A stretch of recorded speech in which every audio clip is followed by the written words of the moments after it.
Hello everyone. So today we will discuss about a previous year question. सो इसमें पूछा गया है कि ये एक नेम रिएक्शन उन्होंने दे रखी है और पूछा है कि ये कौन सी नेम रिएक्शन है। ठीक है, तो इसमें क्या है कि फिनोल जो होता है वो क्लोरोफॉर्म और एक्वस NaOH के साथ हीट किया गया है और फिर उसका एसिड वर्कअप दिया हुआ है। तो जैसे ही आपको क्लोरोफॉर्म विद NaOH दिखे तो आपको तुरंत उसको आइडेंटिफाई करना है कि ये तो राइमर टाइमन रिएक्शन है।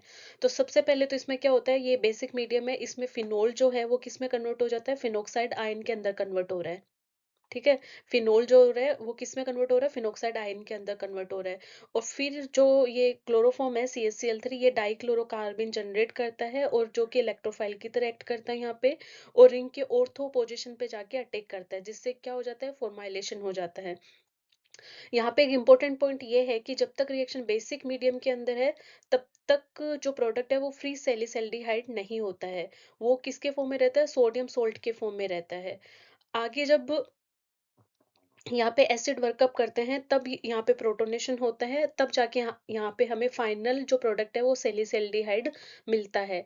इसलिए एग्जाम में अगर बिफोर वर्कअप पूछा हुआ है तो जो आंसर होगा वो होगा sodium salt of ortho hydroxy benzaldehyde. और अगर आफ्टर वर्कअप पूछा हुआ है, मीन्स अगर उन्होंने साथ में प्रोटोनेशन भी दे रखा है, तो जो प्रोडक्ट होगा वो होगा सेलिसल्डिहाइड। तो ये रिएक्शन कौन सी है, ये रिएक्शन है राइमर टाइमन रिएक्शन। यहाँ पे आपको एग्जाम पॉइंट ऑफ व्यू के अकॉर्डिंग ये इंपॉर्टेंट पॉइंट्स है जो कि आपको याद रखना है। रिएजेंट अगर क्लोरोफॉर्म और NaOH है, मीन्स CH3 प्लस NaOH है, तो रिएक्शन राइमर टाइमन रिएक्शन है। और इंटरमीडिएट डाइक्लोरोकार्बिन, ये कौन से टाइप की रिएक्शन है, ये है इलेक्ट्रोफिलिक सब्स्टिट्यूशन रिएक्शन। प्रोडक्ट यहाँ पे ऑर्थो हाइड्रोक्सी बेंजल्डिहाइड है। अगर यहाँ पे एसिड वर्कअप से पहले का प्रोडक्ट पूछा है तो वो होगा sodium salt of ortho hydroxy benzaldehyde.